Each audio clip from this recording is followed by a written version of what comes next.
really delighted to have you here talking with me today about a topic that I know you are very passionate about, and that is building family-friendly workplaces that build loyalty, innovation, accountability, and integrity.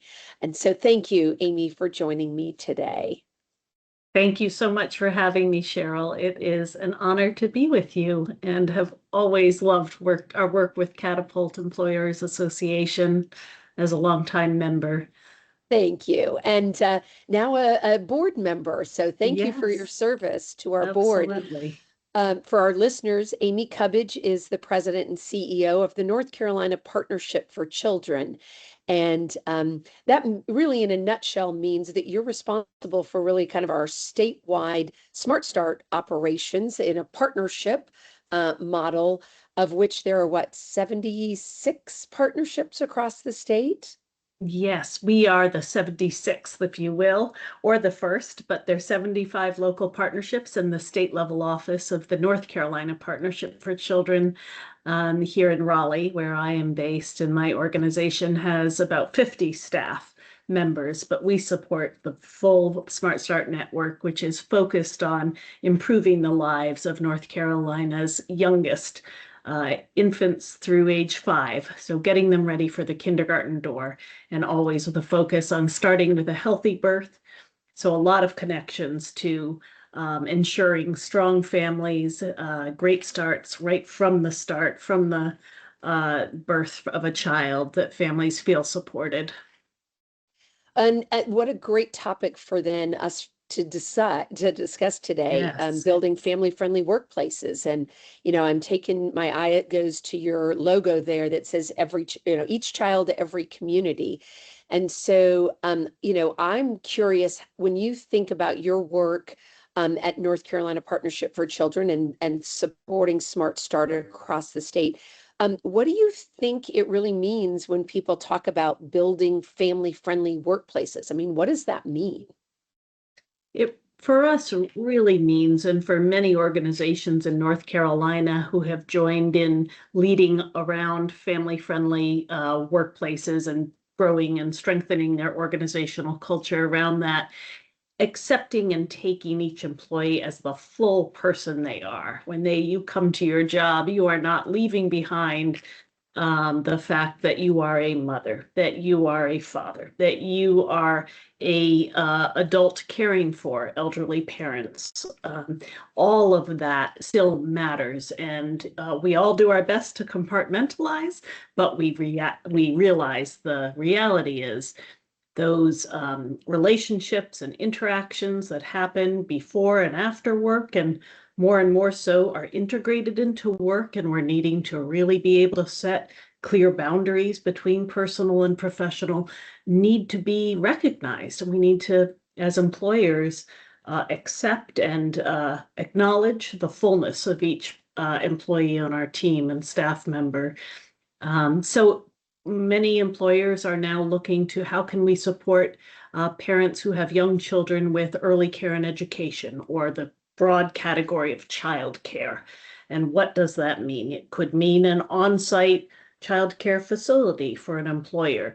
It might mean simply connecting up with some childcare providers in a community or county where an employer is based, to say, hey, could we subsidize some of your slots for a few of our staff members who have young children in that childcare age range.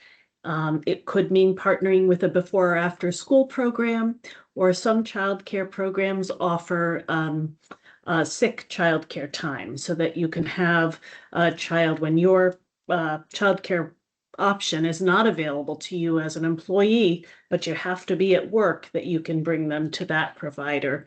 Likewise, third shift, after hours, weekend care. Employers can work with childcare providers in their community to advocate for and look to fund additional options for their staff.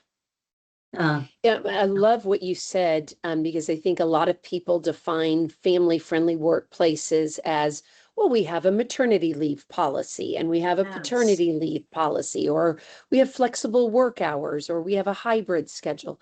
But what you've really talked about is more than that, right? And finding those options when you're sick or when a child is sick, or you have to go to work and you need absolutely. a place for your child, and that might be when you're working third shift instead of a Yes. typical 8 to 5 job. So I love the way that you describe family-friendly workplaces.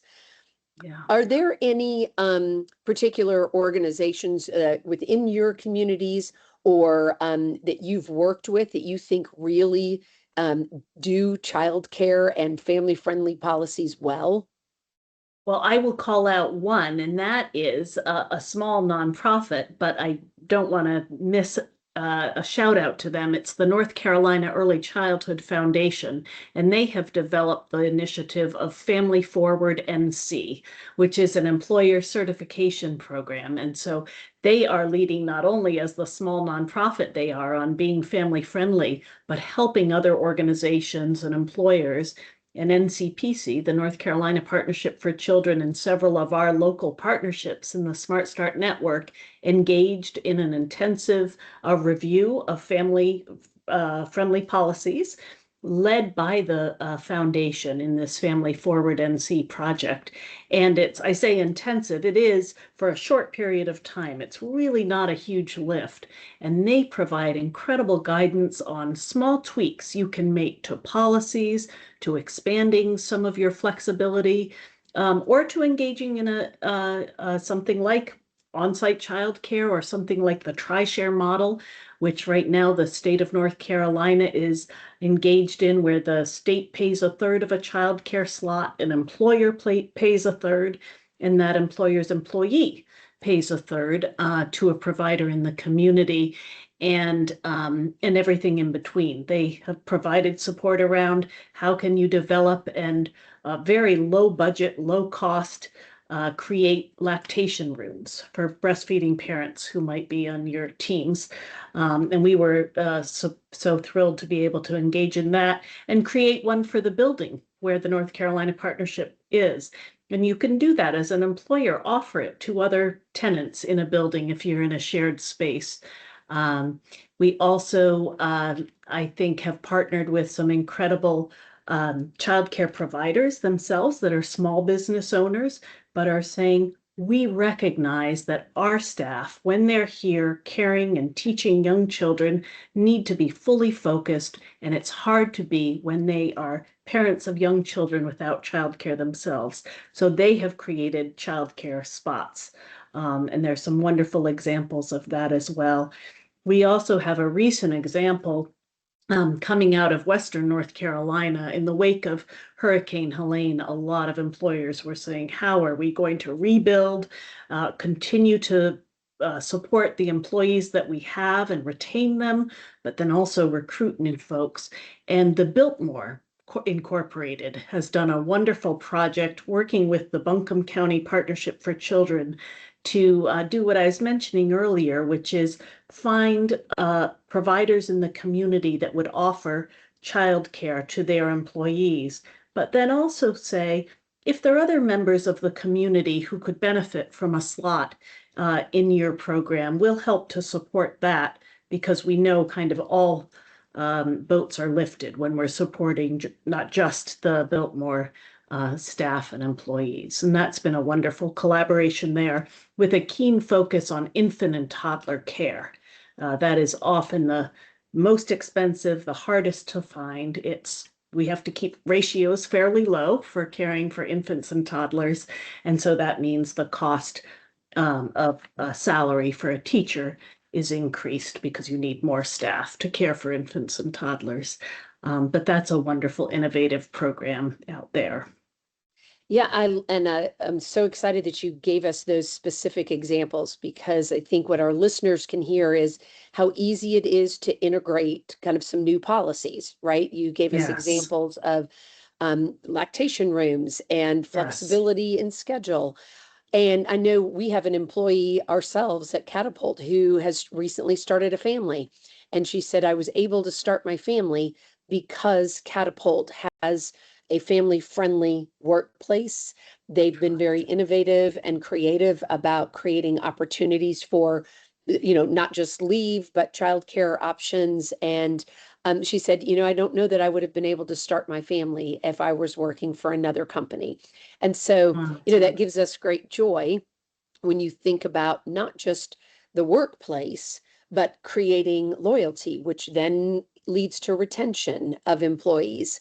And, so Absolutely. I'm curious, your thoughts about these, childcare being a part of it, family-friendly workplaces, around creating loyalty and retention of employees. Any examples or thoughts you have to share with us?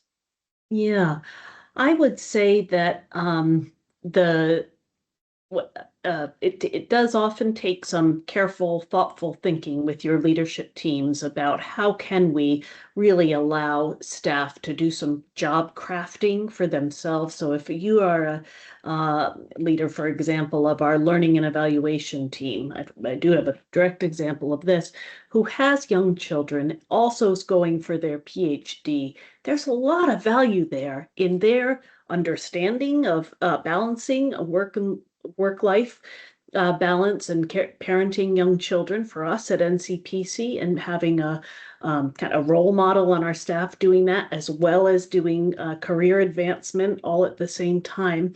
And thinking about how are the best ways we can support that. Can we allow people to have a child come to work for a short period of time? Can we be sure that our employees can have time off to go to after school activities and events? And we really found that as long as there's an increase and uptick in what should always be, I think, pursued by good leaders and organizations, is increase in communication. It takes that, but make sure that there is someone on call able to answer the phones and emails when someone's out, that it's not that hard to kind of shift things and make schedules that are flexible. We have gone to, for one staff, to a 4-day work week. So that condensed work week, so that that would fit better with their schedule and their family. And also always knowing you can change your mind. You can try these things out, but you reserve the right to adapt and make sure that things are working both for the employer and the employee. But we've really had a lot of success with that in terms of a hybrid workplace, in terms of flexible hours. Again, the lactation room, or bringing a baby to work, especially for breastfeeding parents. And then as well, supporting in family leave. We have a strong policy of that. And also how wonderful it is to just recognize federal holidays. You can actually give quite a lot of support to families by saying, we're going to really look at the full offering of holidays and get up to maybe 11, 12. I'm forgetting now what the official number is, but it's quite a few, and people so appreciate it. And then you just see them diving in, and again, being able to focus on their work, making it much more quality time when they're here working, because they know the organization has their back and is looking out for them and is open to their ideas and needs, etc. So I Yeah, think it and certainly does build loyalty and retention. yeah, and what great examples. One of the things I was going to ask you is like, what are low cost things that you can do? And you just Yes, rattled off several of those. From federal holidays to hybrid work schedules to varying schedules and 4-day work weeks, and all yes, of those things that traditionally, I think a lot of organizations measured productivity by the number of hours that you sat in a seat. yes, And certainly COVID proved to us that hours sat in a seat don't necessarily relate to productivity. And so absolutely. what a great, opportunity to create a family-friendly environment that is built on outcomes rather than time. If you Yes, have an industry that, of course, supports that there. yes, right. Yeah. Yep. And again, it does matter because there are industries and there are roles. I'm thinking of myself right now. As you know, my father passed away in October and he was in Rhode Island and I'm in North Carolina and was kind of the primary caregiver at the end of his life. And I needed to be in some in-person meetings, but having a team of folks that could sub in for me for those in-person meetings meant the world to me. And having again, either it's holidays or ample PTO policy. And so we have, I think our policy is 24 days of PTO are accrued your uh, every year, and after 2 years, it goes up to 27. And so we're able to maintain that. And after 5 years, actually, it goes up to 30 days of PTO per year. So that's a Wow. very strong offering. And like you said, it's not necessarily a high cost option compared to some of the policies and programs that employers sometimes get kind of turned off, if you will, with family friendly policies when they think of just some of the Cadillac models and big ticket items.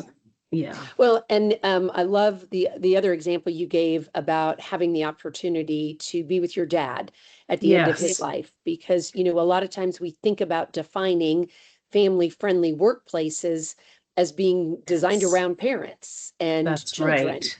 And family-friendly workplaces are really broader than that. It's particularly for the generation that is in the sandwich of caring for young Yes, children or caring for aging parents, and even for the people who don't have children, they yes, still are part of family units. And so these policies apply whether you are a parent or not. It's creating a workplace that I think you said at the very beginning honors the whole person and yes, all of the demands that that person has in their life so that they can then show up to work better and be yes, innovative and loyal and productive all at the same time. So, absolutely. Yes. yeah, what a Yeah. great example.